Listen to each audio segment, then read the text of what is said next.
Week away, how is Donald Trump gearing up for the big Runway? Enters the no-spin zone coming up. Who said, I'm dead broke leaving the White House, and turned around and is worth $250 million somehow, not taking a company public, not hitting the Powerball, just having a foundation set up and being the Secretary of State and giving speeches. So what we do, he watches TV, we all do, and we see the way we're treated routinely by other journalists and other cable stations. We read the lower third, we read the chyrons. I mean, you had CNN yesterday, somebody inserted the word racial based on his interview with Bill O'Reilly, where he never said the word. Let's just insert it there for ratings and good measure. So we certainly hope that he'll be treated fairly, and if the questions are fair and people and the voters are respected, Brett, with questions about issues that they tell pollsters, including Fox News' own pollsters, what they care about, what they expect from and deserve from these two candidates, and I think it'll be a great debate.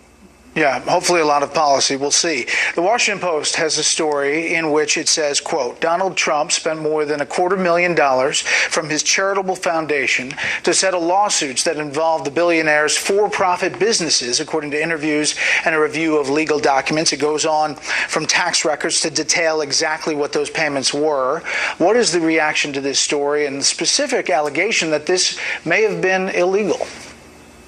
Right. So in the second paragraph of that story, Brett, you'll notice that the journalist does say may have, and later on says the IRS or the authorities may look into it. So there's a lot of speculation and conditional language there. I would just point out very quickly for the viewers that in the one case, Mr. Trump was being fined on a daily basis by either the county or city of Palm Beach, Florida, because he dared to want to raise the American flag at about 80 feet, way past what the limit was. So he was penalized for that, and the city settled and said, gee, if you just write a check for $100,000 to a veterans charity, which got that money from the foundation, then the lawsuit will go away. So let's make very clear to the viewers, a veterans charity received $100,000 because of that, and I'm sure that they benefited from it.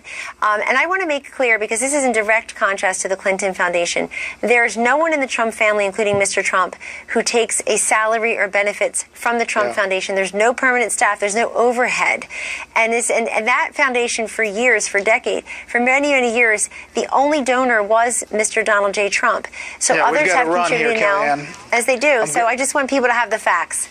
Yeah, we appreciate you addressing it. Thank you, as always, for coming on. Donald Trump's path to victory in battleground states grows brighter as Hillary